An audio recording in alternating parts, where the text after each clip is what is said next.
En el altar, mi prometido nunca llegó. Su madre me arrancó el velo y derramó vino sobre mi vestido. Solo eras la suplente, se rió. Mientras me derrumbaba, una voz detrás de mí dijo: no te quiebres. Su jefe multimillonario dio un paso al frente y se casó conmigo en su lugar. El órgano se detuvo a las 2:14 p.m. Sé la hora exacta porque llevaba los últimos 7 minutos mirando el reloj en la pared del fondo, haciendo lo único que una enfermera sabe hacer cuando todo se sale de control. Estaba contando, midiendo, intentando diagnosticar la situación antes de que el monitor marcara línea plana. Mi ramo era de rosas blancas, 24 de ellas porque Ryan había dicho que el 24 era nuestro número. La fecha en que nos conocimos, 24 de junio. El número del apartamento donde vivía cuando lo besé por primera vez. El número de horas que tiene un día, y cada una de ellas quiero pasarla contigo, Maya. Puse los ojos en blanco ante eso. Aún así, conservé las rosas. Las espinas se me clavaban en las palmas. No las había soltado. 400 personas me miraban fijamente. Los vitrales proyectaban fragmentos de luz de colores sobre el suelo de mármol. Y recuerdo haber pensado que se veía casi hermoso.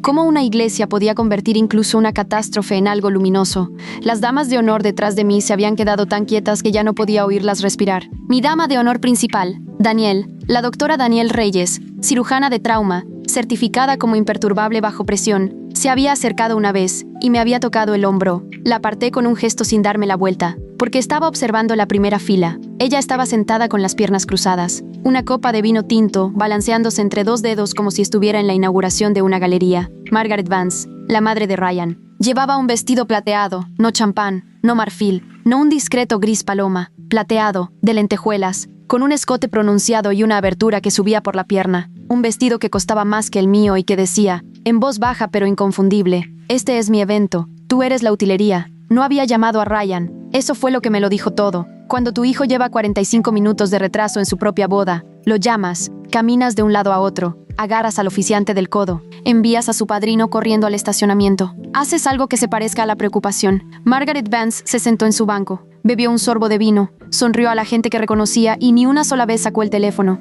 Ella ya lo sabía. Necesito retroceder. Necesito explicar cómo una enfermera de cuidados intensivos de 31 años, con un posgrado y, según siempre creí, una capacidad funcional para reconocer patrones, terminó de pie en un altar con un vestido de novia ensangrentado frente a 400 testigos, mientras una mujer a la que había intentado querer durante 3 años desmantelaba sistemáticamente su vida en tiempo real. La respuesta corta es: el amor te hace ver lo que quieres ver. La respuesta larga comienza 18 meses antes de la boda, la noche en que Ryan Vance entró a la sala de emergencias del Centro Médico St. Augustine con una laceración en el antebrazo que resultó ser superficial y un ego que resultó ser estructural. Era guapo, esa es la parte que menos me enorgullece admitir. Cabello oscuro, una mandíbula de película, el tipo de manos que parecen pertenecer a un piano. En ese momento era analista junior en Titan Corporation, lo que registré como algo medianamente impresionante, sin saber mucho sobre lo que Titan realmente hacía. Dijo cosas graciosas mientras le suturaba el brazo. Me pidió mi número cuando terminé. Se lo di. Fue la decisión más impulsiva que había tomado en una década, y durante mucho tiempo pareció la mejor. Era encantador de una manera que te hacía sentir elegida. Recordaba detalles oscuros, un comentario pasajero sobre el postre de mi abuela, el nombre de un profesor que había odiado en la escuela de enfermería, y los sacaba a relucir semanas después como pequeños trofeos de atención. Enviaba flores a mi apartamento cuando tenía turnos brutales. Aprendió a pronunciar la betalol para poder hacer preguntas inteligentes sobre mi día. También, en retrospectiva, tenía la costumbre de respingar cuando su madre llamaba. Llamaba constantemente, largas conversaciones en la habitación de al lado, su voz bajando a un susurro que nunca pude descifrar del todo. Cuando le preguntaba sobre ellas, emergía de donde quiera que hubiera estado con una sonrisa que no le llegaba a los ojos y decía: es que se preocupa, ya sabes cómo son las madres. En realidad, no lo sabía. Mi madre murió cuando yo tenía 11 años. Mi padre me crió solo en un apartamento de 2 habitaciones en Cleveland, hasta que falleció en mi penúltimo año de universidad, trabajando turnos dobles y dejando guisados en el refrigerador con notas adhesivas que decían: cómete esto o verás, Maya.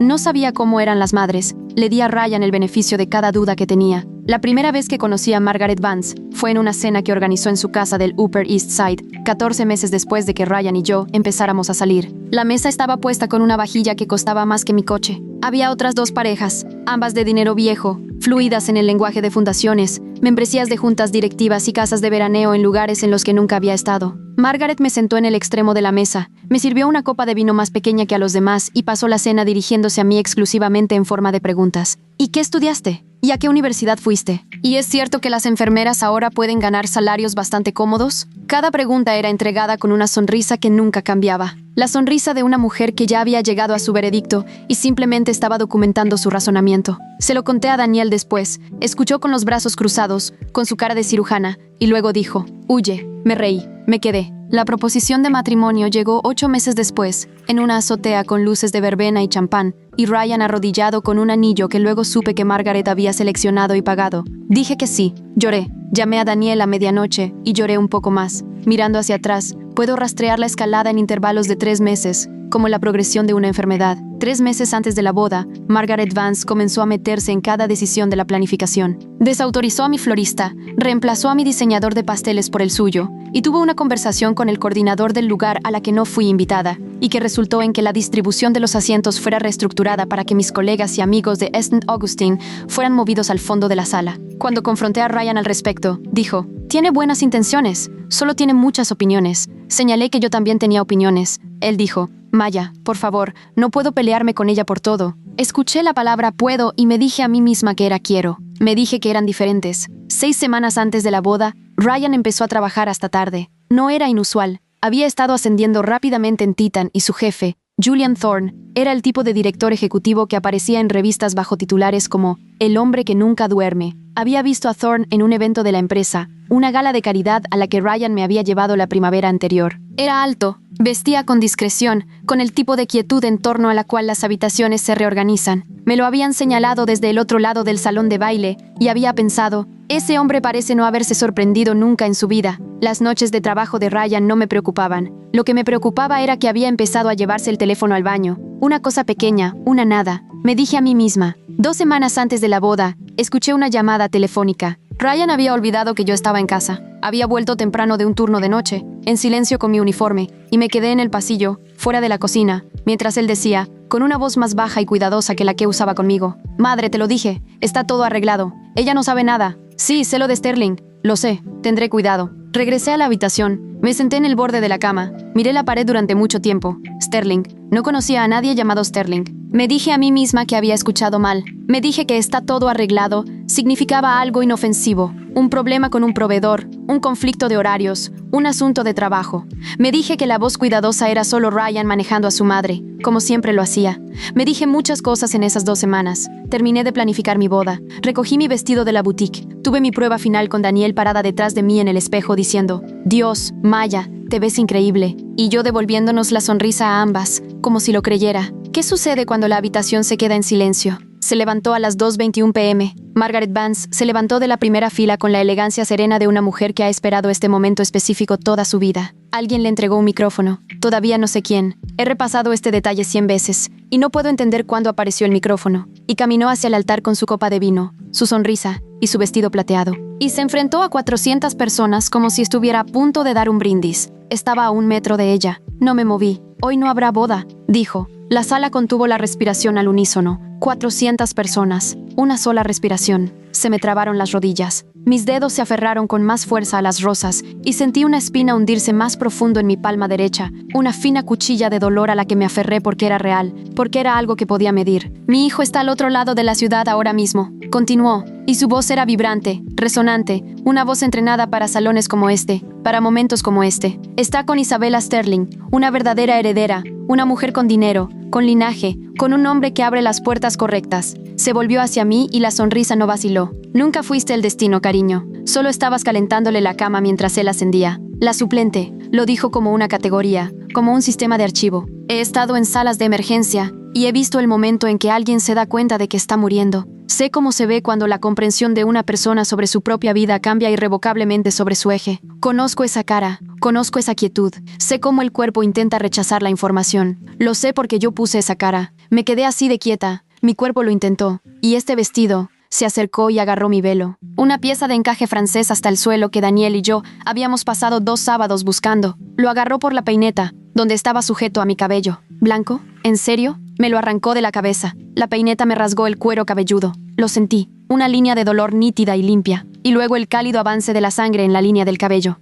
Mi pelo cayó en nudos sobre mis hombros. El cuidadoso peinado se deshizo. Y yo me quedé allí, con las palmas sangrando y el cuero cabelludo sangrando. Y aún así no me moví porque estaba calculando. Incluso entonces, incluso en ese momento, la enfermera en mí estaba repasando la lista de verificación. No te caigas, no grites, no le des lo que quiere. Respira, cuenta, evalúa. Levantó la copa de vino, me miró con esos ojos planos y cuidadosos. Arreglemos el color, dijo. El frío me golpeó primero, luego el olor, oscuro, rojizo, casi dulce. El vino empapó la seda en menos de 2 segundos. Y lo vi suceder desde un lugar ligeramente fuera de mi cuerpo. Vi el marfil volverse carmesí en una mancha que se expandía y que bajo la luz de colores de los vitrales se parecía a algo que había visto en urgencias. Casi como algo que sabía cómo detener. No pude detener esto. Caí de rodillas. No porque lo eligiera, porque mis piernas decidieron que la información era demasiada, que el cuerpo había llegado a su límite, que el suelo de mármol era donde íbamos a estar por un tiempo. Sentí el frío de la piedra a través del vestido arruinado.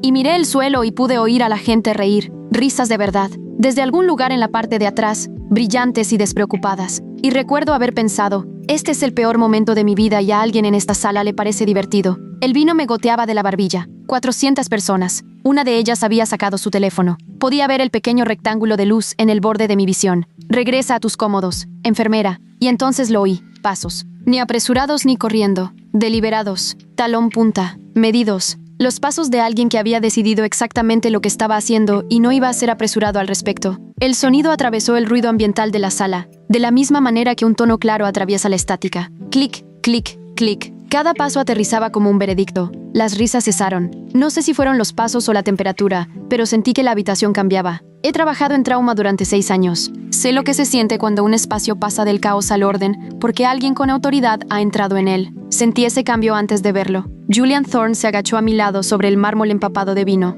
Llevaba un traje de color carbón, que luego descubriría que costaba $11,000. Estaba arrodillado sobre él sin aparente preocupación. Estaba lo suficientemente cerca como para que pudiera ver su rostro con claridad, anguloso, controlado, una expresión despojada de todo excepto de concentración. Y me estaba mirando de la manera en que yo miro a un paciente que está a punto de rendirse, como si no fuera a permitir que eso sucediera. Mírame, dijo. Su voz era tranquila. Este no era un hombre que necesitara proyectar. No te desmorones. No cuando estás a punto de ganar. Lo que él sabía y cuando lo supo. Se puso de pie. Tomó mi mano y me ayudó a levantarme. Me incorporé lentamente, inestable sobre unos tacones en los que había practicado caminar durante 2 semanas. Encontré mi equilibrio y me paré junto a Julian Thorne. Y no sabía qué estaba pasando, pero confié en que algo estaba pasando. De la misma manera que confías en un cirujano que entra a un quirófano y no explica cada paso. Simplemente ves la certeza y lo sigues. Se volvió para mirar a la sala. No buscó un micrófono. No lo necesitaba. Hace 3 años, dijo Julian. Estaba en la I-95, un coche en llamas. Estaba atrapado, sangrando y consciente el tiempo suficiente para ver cómo varias docenas de vehículos reducían la velocidad, tomaban fotografías y seguían su camino. Silencio absoluto. El tipo de silencio que una iglesia llena de 400 personas puede producir es extraordinario. Tiene masa, tiene peso. Lo sentí presionando mis tímpanos. Una persona se detuvo, continuó. Rompió una ventana con sus propias manos. Me sacó. Usó su propia ropa para aplicar presión en las heridas de mi pecho y mi brazo. Y cuando llegaron los paramédicos, ella se había ido. Una pausa. La he estado buscando durante 3 años. Se giró y me miró. Y sentí que el suelo se inclinaba, porque recordé la I-95. Recordé el 2 de junio, hace 3 años, saliendo de un turno doble en St. Augustine, conduciendo a casa en mi Honda Accord 2019 y mi segundo uniforme porque había arruinado el primero. Recordé ver el humo y detenerme antes de haber tomado conscientemente la decisión de hacerlo, porque eso es lo que haces. Eso es para lo que 6 años de enfermería de emergencia te reprograman. Recordé a un hombre en un coche en llamas y los 3 coches que pasaron mientras yo todavía estaba al teléfono con el 911. Recordé haber golpeado la ventana con el codo 2 veces antes de que se diera. Recordé su peso, mucho más de lo que esperaba, y la forma en que había rasgado el dobladillo de mi blusa de uniforme para taponar la herida en su pecho. Recordé haberme ido cuando llegaron los paramédicos, porque tenía que estar de vuelta en St. Augustine en 4 horas. Y no había pensado, sinceramente no había pensado, que hubiera algo extraordinario en ello. No se lo había contado a nadie, ni siquiera a Daniel. Era solo un miércoles. Margaret Vance se había puesto blanca. Por primera vez desde que esto comenzó, la sonrisa había desaparecido. En cuanto a Isabella Sterling, continuó Julian, y su voz cambió. Se volvió fría. De la manera en que una sala de cirugía se vuelve fría, controlada y precisa, y totalmente despiadada. Es una actriz. Su nombre es Cara Wells. Está representada por la Meridian Theatre Company en Londres, y la contraté hace 11 semanas. El micrófono que Margaret todavía sostenía cayó al suelo. La retroalimentación chilló a través de los altavoces y luego se apagó. ¿Qué? La voz de Margaret salió despojada de su entrenamiento. Mi empleado, dijo Julian. Estaba comprometido con la mujer que me salvó la vida. Descubrí esto hace 14 semanas, a través de una verificación de antecedentes que era rutinaria y resultó ser todo lo contrario. Dejó que eso calara. Necesitaba saber qué clase de hombre era Ryan Vance, así que hice lo que cualquiera en mi posición haría. Construí una prueba. La casi sonrisa fue precisa y fría como un bisturí. Introduje una falsa heredera, una falsa fusión, una fortuna familiar fabricada y un mundo social al que Ryan siempre había querido entrar. Hice que pareciera muy convincente. Le di todas las oportunidades para alejarse de ello. Miró el asiento vacío de Ryan. Vendió a su prometida en 22 horas. Le dijo a Cara, quien él creía que era Isabella Sterling, que su compromiso era esencialmente una formalidad, que Maya Callaway era una enfermera con la que había estado por conveniencia, que una vez que se finalizara la fusión, planeaba terminar las cosas discretamente. Julian hizo una pausa. Tengo las grabaciones. Mis abogados las presentaron esta mañana como parte de una revisión de conducta laboral.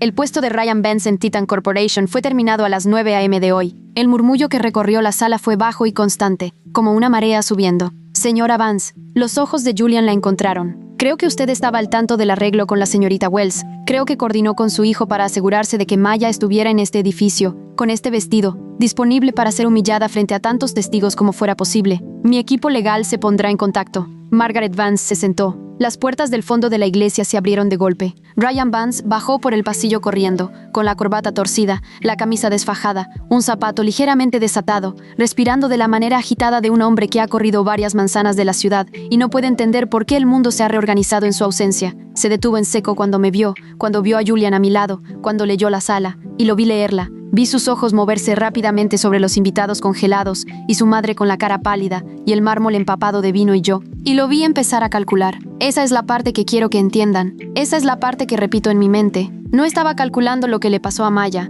Estaba calculando lo que esto significaba para Ryan. Jefe, seguía respirando con dificultad. ¿Maya? ¿Qué está pasando? ¿Por qué está? Llegas justo a tiempo, dijo Julian amablemente. Toma asiento en la parte de atrás. Ahora eres un invitado. Ryan se movió hacia mí. Su mano fue a mi brazo, y la dejé reposar allí por un momento porque quería mirarlo. Mirarlo de verdad, una última vez. Vi el sudor en sus sienes, el pánico en sus ojos, los rápidos cálculos corriendo detrás de su rostro. Busqué pena, busqué culpa, busqué un solo momento en el que su preocupación fuera por mí, por la situación en la que estaba, por la sangre en mi cuero cabelludo, por las 400 personas que habían presenciado mi demolición. No encontré nada, ni un solo pensamiento sobre mí. Maya, escúchame. Su voz había bajado al registro íntimo que usaba cuando quería algo. Te amo. Cometí un terrible error. Mi madre me ha estado presionando durante meses. No podía, no sabía cómo. Quiero decirles que hubo una larga pausa dramática aquí. No la hubo. Solté las rosas. Cayeron sobre el mármol y el sonido fue muy suave.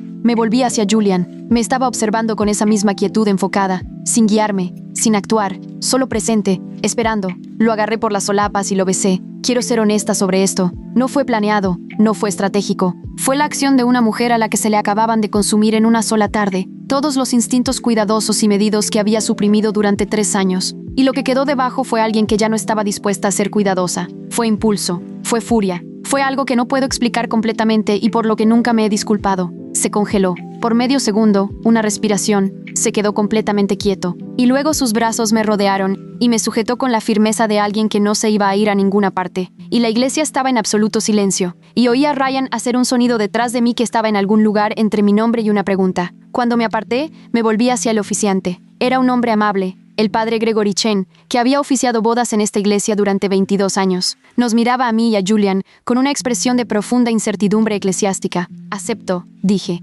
Técnicamente, no era legalmente vinculante. El padre Chen nos lo explicaría muy amablemente, mucho más tarde, tomando un té en la sacristía. Hay formularios, hay papeleo, hay una licencia, pero hizo lo que creo que cualquier hombre de fe razonable hace cuando una mujer con un vestido empapado de vino sobre un suelo de mármol ensangrentado lo mira con ese tipo de certeza. Dijo las palabras. El grito de Ryan rebotó en el techo abovedado. 2 de los guardias de seguridad de Julian, hombres que no había notado, posicionados cerca de las puertas traseras como elementos arquitectónicos, se movieron hacia el pasillo con la silenciosa eficiencia de personas que habían sido informadas. Ryan fue escoltado fuera, todavía gritando, y el sonido de él disminuyó y luego se detuvo. Y la puerta se cerró y la iglesia volvió a quedar en silencio. La ceremonia duró 11 minutos. La suite nupcial en el lugar de la celebración era muy blanca. Paredes blancas, persianas blancas, un largo tocador blanco con un aro de luces de teatro. Me paré frente al espejo y observé cómo el vino goteaba sobre el suelo desde el dobladillo de mi vestido, y evalué la situación de la misma manera que evaluaría a un paciente. Laceración en el cuero cabelludo,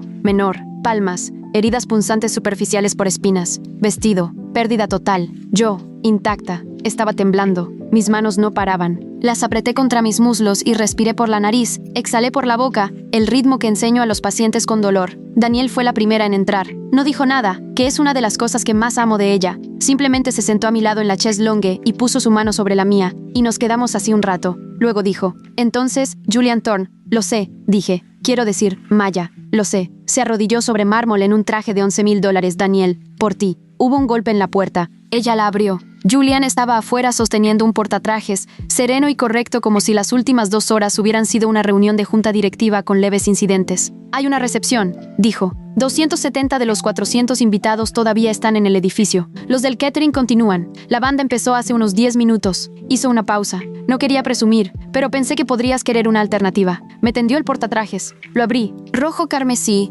de charmés de seda hasta el suelo, con un corpiño estructurado y una espalda que caía baja y limpia. Tenía el peso y la calidad particular de algo hecho para un cuerpo específico. Mi cuerpo, me di cuenta. Mientras lo sostenía, esto fue hecho para mí. Hace 12 semanas, dijo. Después de que confirmé que eras tú. Hizo una pausa. Esperaba que nunca lo necesitaras. Esperaba que él pasara la prueba. Pero quería que tuvieras algo esperando por si acaso. Lo miré durante mucho tiempo. ¿Quién eres?, pregunté. Porque necesitaba escucharlo. Porque de pie en un vestido destrozado en una habitación blanca, necesitaba que algo fuera real. Sus ojos no se apartaron de los míos. El hombre que ha estado esperando 3 años para responder a esa pregunta, dijo. Epílogo 14 meses después. Los procedimientos legales contra Margaret Vance fueron presentados por los abogados de Julian el lunes siguiente a la boda. Los cargos incluían la coordinación de un plan para dañar emocionalmente a un individuo privado, y este me sorprendió incluso a mí, fraude civil, relacionado con contratos que Margaret había firmado con el lugar y los proveedores bajo el pretexto de un evento legítimo. La DERA, Patricia Hollis, una psicóloga forense contratada por el equipo legal de Julian, proporcionó una evaluación formal utilizada en el caso civil. El abogado de Margaret llegó a un acuerdo extrajudicial por una cifra que mi propia abogada, una mujer aguda y seria llamada Rachel Kim, que tenía 30 años en litigios civiles y cero paciencia para tonterías, describió como significativa. El despido de Ryan Benz de Titan Corporation se mantuvo. Intentó presentar una demanda por despido improcedente. Fue desestimada en febrero. Escuché por un antiguo colega que se había mudado a la casa de su madre en Connecticut después de que terminara el contrato de alquiler de su apartamento en Tribeca. No pensé mucho en esto. La grabación que los investigadores de Julian habían hecho de las conversaciones de Ryan con Isabella Sterling fue presentada como prueba en los procedimientos civiles como anexo C. La escuché una vez en la sala de conferencias de Rachel Kim, sentada junto a Daniel, quien me tomó la mano todo el tiempo. Escuchar la voz de Ryan explicando, en términos casuales y detallados, por qué yo era conveniente y lo que planeaba hacer una vez que hubiera asegurado el dinero de los Sterling, no tengo una palabra limpia para describir lo que sentí. Se sintió como la confirmación de algo que había sospechado durante más tiempo del que había admitido, y se sintió como ser cortada, y se sintió como el peculiar alivio de una herida que ha estado infectada, y finalmente se limpia adecuadamente. Dolió menos de lo que esperaba. Eso me sorprendió. Lo que no esperaba fue el video. Alguien en la boda había grabado el momento de Margaret en el altar. Por supuesto que lo habían hecho. Eran 400 personas. Era el 2024 y somos la generación que documenta todo. El video duraba 9 minutos. Comenzaba con el vino y terminaba con Julian ayudándome a ponerme de pie. Y fue publicado en 3 plataformas diferentes antes de que me hubiera quitado el vestido. Para el lunes por la mañana, había sido visto 11 millones de veces. Para el miércoles, estaba siendo reportado por medios que realmente leía. Los comentarios decían cosas que no voy a repetir en detalle, excepto para decir que el consenso era claro. Una mujer que había trabajado en trauma de emergencia durante 6 años, que había pasado la mañana de su boda haciendo un turno de 6 horas, porque una colega se había reportado enferma, que se había parado en un vestido empapado de vino sobre un suelo de mármol, y no había dicho una sola palabra mientras era demolida sistemáticamente.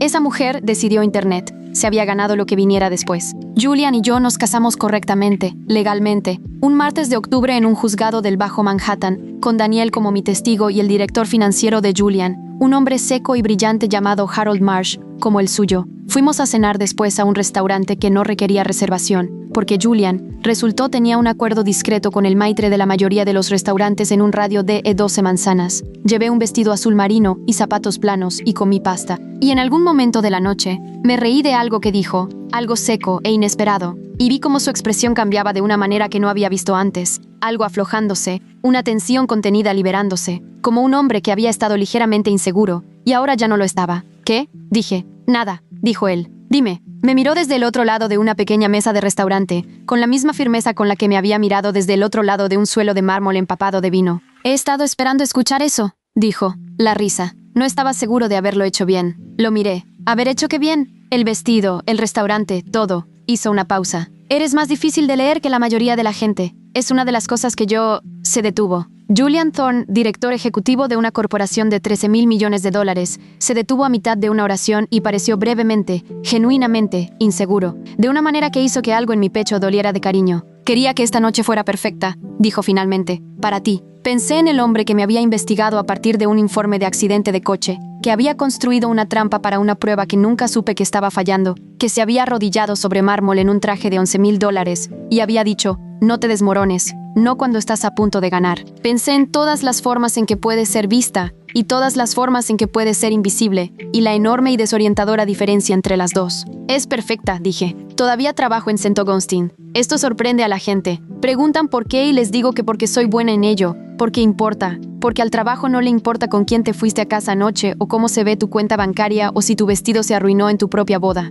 El trabajo es solo el trabajo. Un cuerpo en crisis necesita lo que necesita. Trabajo en trauma. Hago turnos dobles cuando me necesitan. Llego a casa a veces a las 3 de la mañana y Julian está despierto, leyendo, y me da un té sin preguntar cómo me fue porque sabe que se lo contaré si quiero y que necesito un minuto primero. Ha aprendido a interpretar mis silencios como un buen doctor aprende el historial de un paciente, no para llenarlos, sino para entenderlos. Margaret Vance me envió una carta 6 meses después del acuerdo. No la abrí. Se la di a Rachel Kim, quien dijo que contenía algo que podría describirse caritativamente como una disculpa, y sin tanta caridad, como una estrategia legal. Le dije a Rachel que hiciera lo que creyera correcto. Nunca más pensé en la carta. Supe de Ryan una vez más, a través de un conocido en común, brevemente. Se había comprometido de nuevo con una mujer de Connecticut, que aparentemente provenía de una familia razonablemente establecida. El conocido me lo contó con la mirada expectante de alguien que espera una reacción. Consideré lo que sentía. Espero que ella tenga buenos abogados, dije. Esa fue la última vez que hablé de Ryan Vance.